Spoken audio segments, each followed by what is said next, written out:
वर या महाबोधी महावीराचा ताबा सर्वांना भिक्खू संघाकडे व बौद्ध व्यक्तीकडे देण्यात आला पाहिजे। यासाठी आपण हे अमर उपोषण भंतीजीने सुरू केले आहे। त्यासाठी भारतातील तमाम राज्यामधून या उपोषणाला पाठिंबा देण्यासाठी आपण आलो आहोत।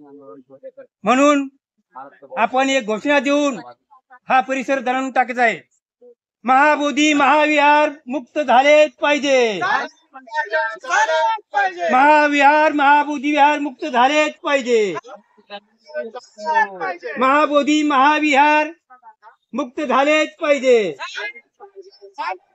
भगवान बुद्धाचा, भिक्खू संघाचा, भिक्खू संघाचा।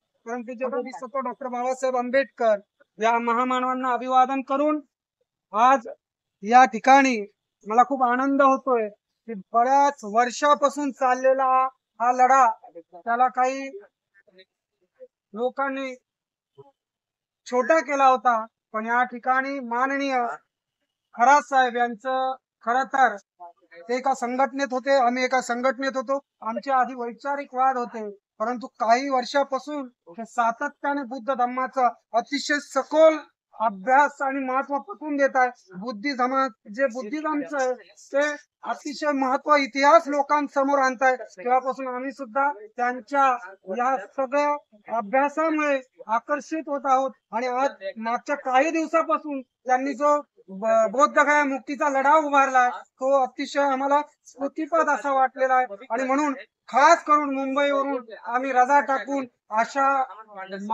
एक महान आंदोलन त्यांनी छेडलंय आणि ते नेतृत्व करताय, त्यांना पाठिंबा देण्यासाठी आम्ही भारतीय बौद्ध महासभा, नालंदा बुद्ध विहार, समता सैनिक दल, रिपब्लिकन सेनेच्या वतीने मुंबई गोवंडी, त्याचबरोबर नवी मुंबईच्या तुर्बेच्या सन्माननीय महिला अध्यक्षा या सुद्धा महिलांना घेऊन या ठिकाणी या लढ्याला साथ देण्यासाठी आम्ही आलोय। आणि आम्ही लाख लाख धन्यवाद देतो खरात सरांना की हा जो लढा आहे हा नक्की यशस्वी होईल। याची सुरुवात तुम्ही केली आणि त्याचे जे लोण आहे आता सगळीकडे पसरत आहेत। मुंबईमध्ये अनेक लोक आता तुमच्या आंदोलनात बोलत आहेत, तुमच्या आंदोलनाचा पाठिंबा देत आहेत,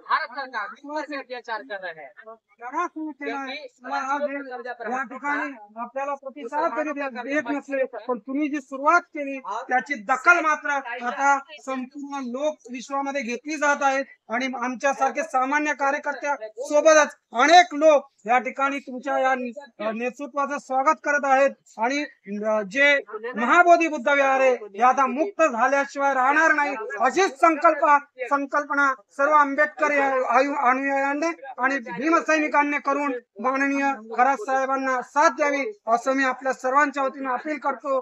धन्यवाद। तुम्हाला 12वा दिवस आहे आज तुम्ही आलेला। 12 दिवसापर्यंत आम्ही काय केलं याची तुम्हाला माहिती देतो। तुम्ही कदाचित आतमध्ये जाऊन आलात, तुम्ही इथून जायला पाहिजे होतं, मग नंतर बघायला पाहिजे होतं इथं काय आहे। हे जे स्थळ आहे जसं सूर्य एक आहे, जसा चंद्र एक आहे, तशीच महाबोधी महाविहार सुद्धा एकच बरोबर आहे।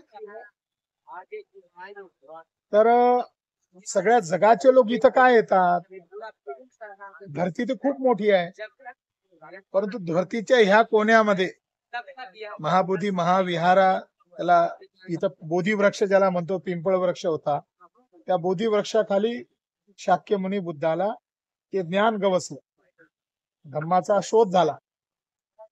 त्यामुळे ही जागा जगाच्या लोकांसाठी वंदनीय आहे, पवित्र आहे। म्हणून या जागेला मुक्त करणं हे आपलं बौद्ध म्हणून कर्तव्य आहे। तर या ठिकाणी 1895 मध्ये इथं त्यांची मॉनेस्ट्री आहे, जाता जाता त्याला पण भेट दिली पाहिजे। ही अनागारिक धर्मपाल इथं 1891 ला इथं आले आणि त्यांनी पाहिलं सगळं ओसाड पडलेलं आहे, इथं कोणी येत नाहीये। ब्रह्मदेशातून काही लोक येतात अधून मधून आणि बुद्धाला इथं ज्ञान प्राप्त झालं, हे सगळं ओसाड पडू नये।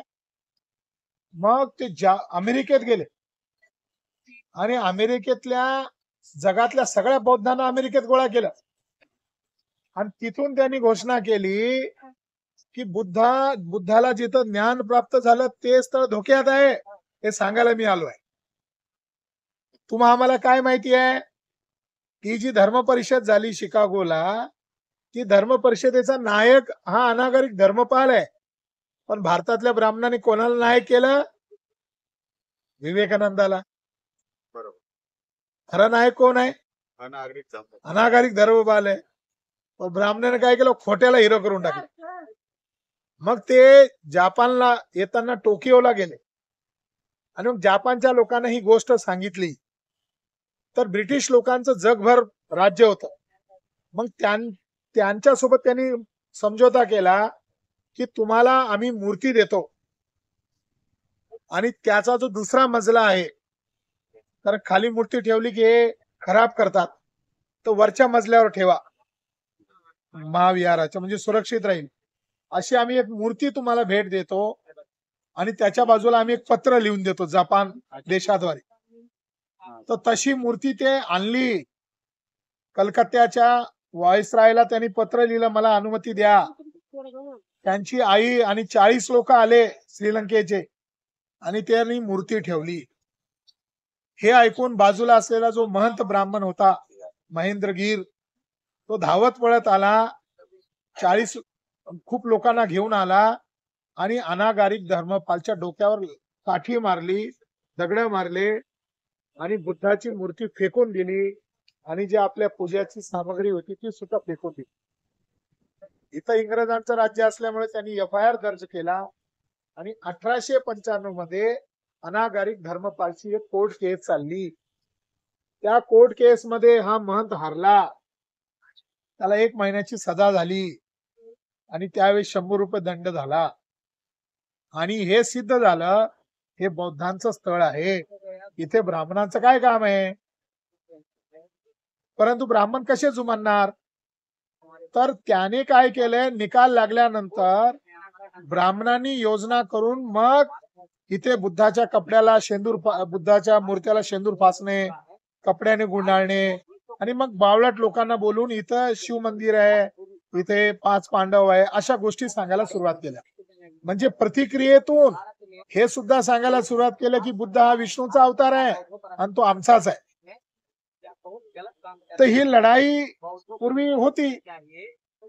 पूर्वीच्या लोकांनी, महाराष्ट्रातल्या लोकांनी लढाई लढली. उत्तर भारतातले लोक कमी होते, आता उत्तर भारताचे लोक जास्त आहे.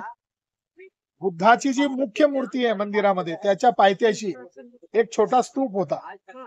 त्याला हिंदीमध्ये मन्नत के स्तूप म्हणतात, मराठीत नवसाचे स्तूप किंवा इंग्रजीमध्ये त्याला ओटीव स्तूपा म्हणतात. बुद्धाच्या आठवणीपर दिलेले दान स्तूप म्हणून. ते गुळगुळीत दगडाची असतात.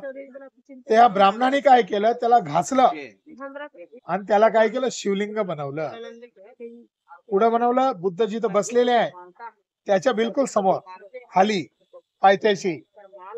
मग मागच्या वेळेस जे आंदोलन झालं, आता ते स्तूप नव्हतं, आता तो शिवलिंग दिसत होता. पूर्वी तो स्तूप होता. मग भिक्खू आले लालू प्रसाद यादवांच्या काळात, त्यांची सरकार होती. हात घुसले, ते उखाडला, फेकला बाजूला आणि अशा तऱ्हेने मोठं आंदोलन होऊन ते एक शिवलिंग नाहीये, हे बुद्धच आहे, सुरई ससाई यांच्या नेतृत्वात ते आंदोलन झालं. परंतु त्यातल्या दोघा चौघांना नंतर मग या समितीत घेतलं आणि सुरई ससाईंना मायनॉरिटी कमिशनचा हेड बनवलं आणि नंतर मग ब्राह्मण कमिटी त्यांचीच आहे. हा लढा जो आहे तो एका मुद्द्यावर चालू आहे. तो मुद्दा आहे की 5 लोक हे गैर बौद्ध आहेत. हे त्याला हिंदू म्हणतात, ते ब्राह्मण आहेत, त्यात महंत ब्राह्मण आहे. आणि 4 लोक जे आहेत ते बौद्ध आहेत. 5 गैर बौद्ध आहेत आणि 4 बौद्ध आहेत. बहुमताचा आकडा कोणाचा झाला? गैर ब्राह्मणांचा. तर त्याच्यामुळे हे जर आपल्याला वाचवायचं असेल तर हा कायद्यामध्ये एक तर बदल करावा लागेल किंवा हा कायदा मुळातच रद्द करावा लागेल. कारण हा बनवला 1949 ला, संविधान बनलं 1950 ला. कायदा बनवायला कधी पाहिजे होता? 50च्या नंतर. आणि घटना सांगते 13 नंबरचं की यापूर्वीचे कायदे रद्द घोषित करत आहोत, ज्याच्याद्वारे गैरबराबरी आहे. मग मुसलमानांच्या मस्जिदीवर गैर मुसलमानचा कब्जा झालेला कोणी ऐकलंय का? ख्रिश्चनांच्या चर्चवर गैर ख्रिश्चनांचा कब्जा झाला तुम्ही ऐकलंय का? सिखांच्या गुरुद्वारावर गैर सिखांचा कब्जा झाला तुम्ही ऐकलं का? मग हे आमचं बौद्धांचं, केवळ महाराष्ट्रीयन बौद्धांचं नाही, देशातल्या सर्व बौद्धांचं, सर्व भारतीयांचं आणि जगातल्या सर्व बौद्धांचं एक पवित्र क्षेत्र आहे. तर मग याच्यावर ब्राह्मणाचा कब्जा काय आहे? 500 कोटीपेक्षा जास्त बौद्धांचं हे पवित्र स्थळ आहे आणि ब्राह्मणांची संख्या 3.5% आहे. तर आता काय डेव्हलपमेंट होत आहे? तर आता ब्राह्मण लोकांनी त्यांचे कर्मचारी, 40 कर्मचारी आतमध्ये, त्याच्यातला एक संजय मिश्रा नावाचा ब्राह्मण, तो ज्यावेळेस बुद्धाचं चिवर परिधान केलं जातं आतमध्ये आणि सगळे परदेशी पर्यटक दान देण्यासाठी उभे असतात, वंदना करत असतात, ते संपल्याबरोबर किंवा ते चालू असतानाच लोक गुंग आहेत वंदना म्हणण्यात, त्याच वेळेस हा घंटा वाजवते, धूप पसरवते आणि हा शो करते की हे काही तुमचं नाहीये, हे आमच्या ब्राह्मणांचं आहे. तो आज घडीला तिथं कर्मचारी आहे. असे 40 लोक आहेत. दुसरा एक व्यक्ती, त्याचं नाव आहे दुबे ब्राह्मण आहे. यांच्यासारखाच एका बौद्धाने हिडन कॅमेरा लावला खिशाला आणि त्याला जाऊन बोलला, हे काय पंडितजी, दक्षिणा दिला. त्याला वाटलं दक्षिणा दिला म्हणजे आपला आहे. मग हे पंडितजी काय? तर त्यांनी सांगितलं, हे बुद्धाच्या ज्या 5 मूर्त्या आहेत, हा नकुल आहे, हा सहदेव आहे, हा भीम आहे, हा अर्जुन आहे, म्हणजे 5 पांडव आहे म्हणून सांगायला सुरुवात केला. आणि ती जी तारा देवीची मूर्ती आहे त्याला तो म्हटला ही द्रौपदी आहे. हे कुठं? जिथं आपण आज जातो, शिड्या उतरतो, डाव्या हाताला छोट्या बिल्डिंग आहे, त्या एका बिल्डिंग मध्ये 5 बुद्धाच्या मूर्त्या आहे. याला हे काय सांगत आहे? 5 पांडव. तारा देवीला काय सांगत आहे? द्रौपदी. आणि त्याच्या बाजूला एक छोटीशी बिल्डिंग आहे, रूम आहे, त्या रूम मध्ये त्यांनी एक शिवलिंग बनवलं आणि त्याच्यावर तांब्याचं नाग बसवला. अशा तऱ्हेने या स्थळावर त्यांनी पूर्णपणे म्हणजे कब्जा केला या समितीच्या ब्राह्मणांनी, दुसऱ्या ब्राह्मणांनी नव्हे, समितीच्या ब्राह्मणांनी. आणि इथला कलेक्टर होता आर्लेकर, गोव्याचा ब्राह्मण. तो 4-6 महिन्यापूर्वी इथं आला आणि तो असा म्हणाला, इथं येऊन म्हणाला, त्याच्यासोबत इंद्रेश कुमार नावाचा एक RSS चा माणूस होता, तो मोहन भागवत नंतरचा दुसरा सरसंघचालक आहे, त्याच्या आणि तो टेररिस्ट आहे, त्याच्यावर 22 ठिकाणी बॉम्बस्फोटाचे आरोप आहे. अशा इंद्रेश कुमारला घेऊन आला आणि त्याच्या उपस्थितीत म्हणाला, हे महाबोधी महाविहार नाहीये, तर हे शिव मंदिर आहे. असं कोण म्हटला? गव्हर्नर आर्लेकर नावाचा, म्हणजे राज्यपाल म्हटला. राज्यपाल आणि राष्ट्रपती हे घटनेशी प्रामाणिक असले पाहिजे, पण हे घटनाद्रोही काम केलं त्यांनी. आणि सभापती जो असेंब्ली इथं विधानसभा आहे, त्याचा सभापती पण म्हणतो हे महाबोधी महाविहार नाहीये, तर हे काय? शिव मंदिर आहे. जर आता नाही बोललं तर मग कधी बोलायचं? आता नाही आंदोलन करायचं तर मग कधी आंदोलन करायचं? तर ही गोष्ट आपण देशभरामध्ये पसरवली, त्याची तयारी केली, त्याच्याबद्दल आंदोलन केली आहे. आणि आता हे आमरण अनशन यासाठी ठेवलेलं आहे की जर तुम्ही आमचं ऐकत नसाल तर मग याला देशव्यापी चळवळीचं स्वरूप मिळून जाईल. आता हे तुमच्या शेजारी बसलेले जे लोक आहे, हे लेह लडाखचे लोक आहेत, हे सगळे लोक, हे इकडले लोक जे बसलेले आहेत हे झारखंडचे लोक आहेत, हे जे बसलेले आहेत हे बिहारचे लोक आहेत, हे जे भिक्खू बसले 2-3 महाराष्ट्रीयन आहे, उर्वरित सर्वचे सर्व बिहारचे भिक्खू आहेत. म्हणजे ही लढाई आता काय होत आहे? ही नॉर्थ इंडियाची लढाई बनत आहे. आणि महाराष्ट्रातल्या बौद्धांनी काय केलं पाहिजे? याचा जितक्या जास्त प्रचार करता येईल तितका जास्तीत जास्त प्रचार केला पाहिजे. मग महाराष्ट्रात जाऊन तुम्ही काय केलं पाहिजे? नंबर 1, विहारात जाऊन लोकांना ही गोष्ट सांगितली पाहिजे. तुम्ही काय बोलत आहो? कारण हे तुम्हाला कळलं तर तुम्ही या गोष्टीचा प्रचार कराल. यांच्या चॅनलवर दाखवलं, तिथले लोक ते पाहणार. तुम्ही विहारात जाऊन प्रचार करा, कॅन्डल लावा, लोकांना उपदेश करा. नंबर 1. नंबर 2, तुम्ही तहसीलदारला कलेक्टरला निवेदन द्या की आमचं बुद्ध विहार आहे, आमचे लोक लढाई लढत आहे म्हणून आमचा त्यांना पाठिंबा आहे आणि त्यांची मागणी तुम्ही लवकर मान्य करा. मागणी एकच आहे, काय की हा महाबोधी टेम्पल ऍक्ट 1949 ज्याच्यामुळे ब्राह्मणांचा ह्या विहारावर कब्जा झालेला आहे तो कायदा रद्द झाला पाहिजे. तो कायदा असल्यामुळे काय झालं, बाजूला एक जगन्नाथ टेम्पल बनला, त्या कायदा असल्यामुळे झालं. बाजूला शंकराचार्याचा बोर्ड लावलेला आहे, शंकराचार्य तर कांचीपुरमचा आहे, केरळचा, तिकडे कशाला आला? तिथं लाखो स्तूप आहेत त्या शंकराचार्याच्या, तिथं त्याचं थडगं आहे. म्हणजे पवित्र बौद्ध भूमीमध्ये या महनच्या घरचे लोक मेलात तर बौद्ध भूमीमध्ये दफन करतात, म्हणजे किती घृणा आहे. तर तुम्हाला सांगायचं तात्पर्य हे आहे, या चळवळीला पाठिंबा द्या, या चळवळीला महाराष्ट्रामध्ये पोस्ट करा. हे लोक अशक्त झालेत, काही चक्कर येऊन पडलेत, तर इथले डॉक्टर यायला सुद्धा तयार नाही, आले तर म्हणले ऍडमिट करा.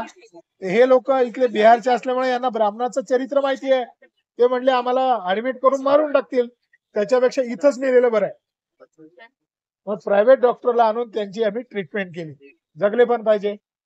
तर ही लढाई जी आहे भारतामध्ये बौद्ध धर्म वाढवण्याची लढाई, म्हणजे याला केवळ महाविहार आमच्या ताब्यात पाहिजे एवढ्यासाठीची लढाई नाहीये. बाबासाहेब आंबेडकर म्हटले भारत बौद्धमय करायचा आहे, मग भारत बौद्ध